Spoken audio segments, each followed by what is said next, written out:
Чем покаяние отличается от комплекса неполноценности, в кавычках, то есть «я хуже всех»? Вот как правильно здесь поставить грань и как правильно расставить приоритеты? Что такое покаяние? Означает ни больше, ни меньше, как следующее. Мне говорили, не прыгай с такого-то. А я прыгнул и поломал руки-ноги. Так вот теперь интересно, я сломав руки-ноги. У меня комплекс неполноценности, если я буду обращаться к врачам и лечить, не буду. Я гордый человек. Так вот, когда касается рук-ног, это я понимаю. И меня нисколько не смущает, что я обращаюсь к врачам.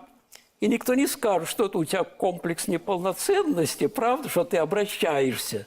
Покаяние что такое? Вот в данном случае этот, который прыгнул, вот он и кается, обращается, пожалуйста, помогите мне, исцелите мои руки, ноги. Я их поломал, ну дурак был действительно, говорили мне не прыгай. Так и здесь. Заповеди Божьи что означают?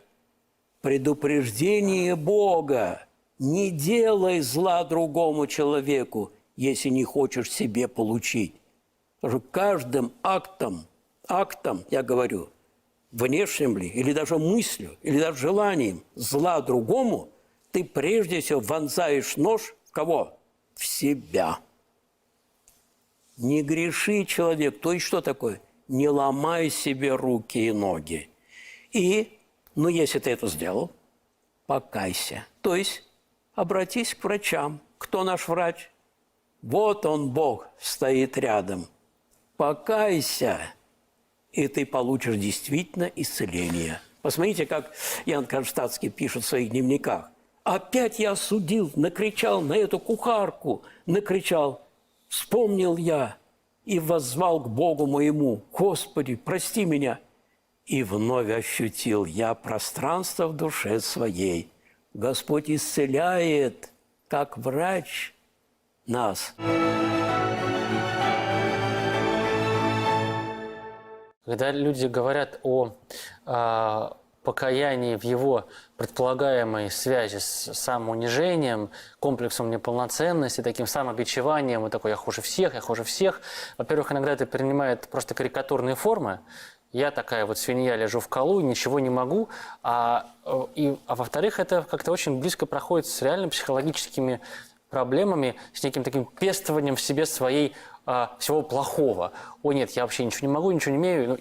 И это там, я не достоин ничего, я ничтожество.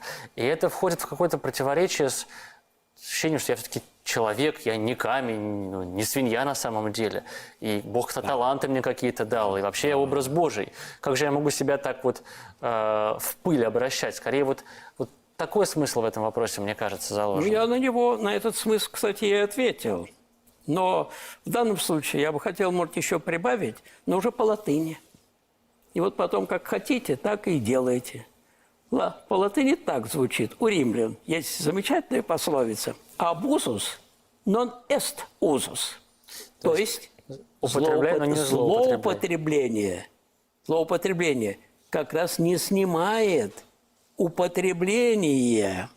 От того, что кто-то такое вот так неверно понимает, это совсем не снимает необходимости обращаться к врачу. Ну, как я пойду к врачу, что у меня нога сломана? А вдруг подумают, что это я то-то, то-то и то-то, да? Никому в голову не придет. Конечно, скажет: дурак, иди, конечно, ты что? Так, вот мы о физических вещах, мы говорим и понимаем. Как только касается душевных вещей, а чем наполнены мы? Ну, что ты, когда ты обманул человека, почему тебе не покаяться?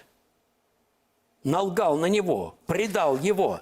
Ты что хочешь сказать? Это будет неполноценность, если ты не раскаешься перед ним и перед Богом? Да? Это ли? В себе эту гадость будешь держать. А самоунижение вот не предполагается покаянием? Почему унижение? Вот унижение личности. Если ты идешь и просишь прощения: прости меня, я действительно солгал. И в результате чего ты получил очень большой ущерб. Я готов возместить тебе. Это унижение или нет? Это не Думаю, что нет. унижение, это чувство правды.